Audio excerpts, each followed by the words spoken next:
What's up sa inyo mga kamuk? So meron tayong i-review ngayon na bago na namang labas ng RJ. Actually medyo matagal na nilang nailabas to. Pero ngayon lang ako makakapag-review dahil kung mapapansin nyo hindi pa rin buo yung boses ko. Pero i-review na natin sila ngayon bago pa mag-sold out para malinawan din yung ibang may balak bumili. At dun sa mga naguguluhan kung ano ba sa dalawa yung dapat nating bilhin, kung ano ba yung sulit, no? So meron tayo ditong RJ Vibecaster Professional.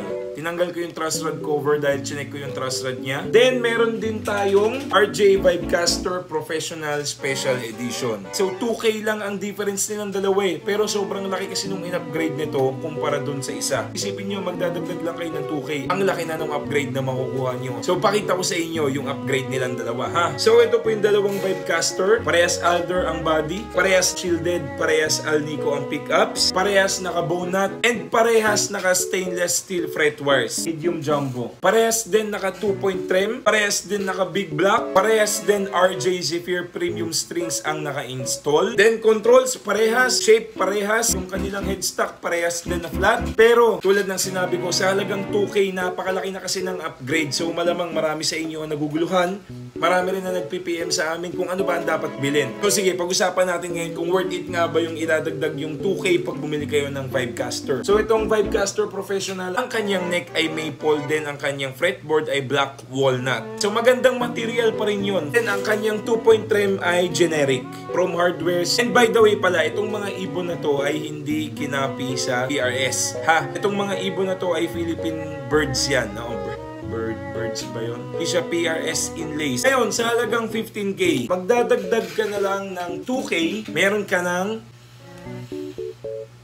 amoy kape na medyo amoy pawis na. No, medyo tinesting ko na eh.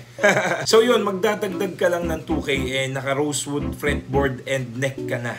So malaking upgrade yun. Ano nga ba ang advantages pagka naka rosewood ang material ng neck and fretboard natin? So unang-una, sobrang stable niya. Hindi naman sa 100% magiging stable siya. Pero yes, mas stable siya compared sa rosewood and regular maples. Para sa akin kasi, ang alam ko pagka roasted, sobrang dry nung wood na to. So hindi na siya ganun kabilis mag-react sa humidity, lalo na dito sa Pilipinas. Then ang kanyang bridge ay Wilkinson na.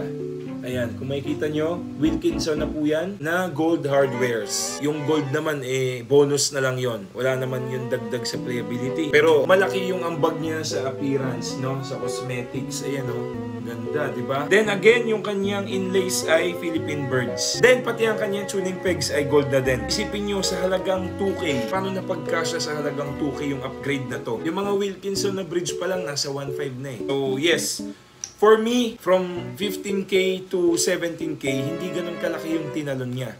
Unlike dun sa basic Vibecaster, di ba, na from 8K, biglang 15K.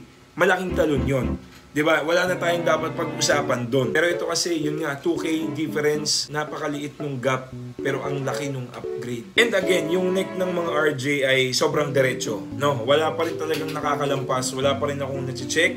Lahat ng RJ na dumating dito, chinek ko yung neck nila, in yung action nyo. Naka-basic na lahat. Ngayon, try natin i-compare yung sounds nilang dalawa, ha? Let's go, let's go, let's go.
yes, kung mapapansin nyo, dun pa lang sa sound comparison nila, meron ng difference, diba? Para sa akin, mas aggressive yung attack ng roasted maple kaysa dito sa maple and black walnut. Try naman natin sa dirt.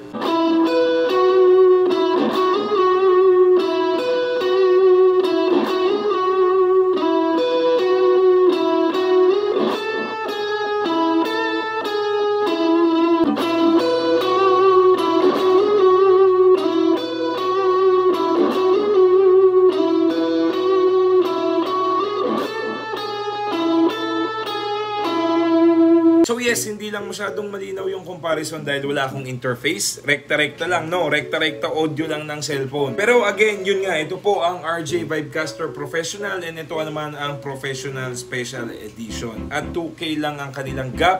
Meron ka ng roasted maple and Wilkinson hardwares. Pero kahit naman wala talaga kayong budget para sa Professional Special Edition, palag-palag pa rin tong Professional Series. Ano? So yes, ito po ay available sa lahat ng RJ Guitar Center branches na malapit sa inyo. At bilisan nyo na dahil napakabilis lang nilang maubos. Ito nga, may gusto nang bumili nito eh. Gusto ko rin bilhin. Ayaw ipabili sa akin ni Commander. Gusto nilang bilhin. Hindi ko lang alam kung gustong ipagbili ng RJ. Pero ako gusto ko siyang bilhin.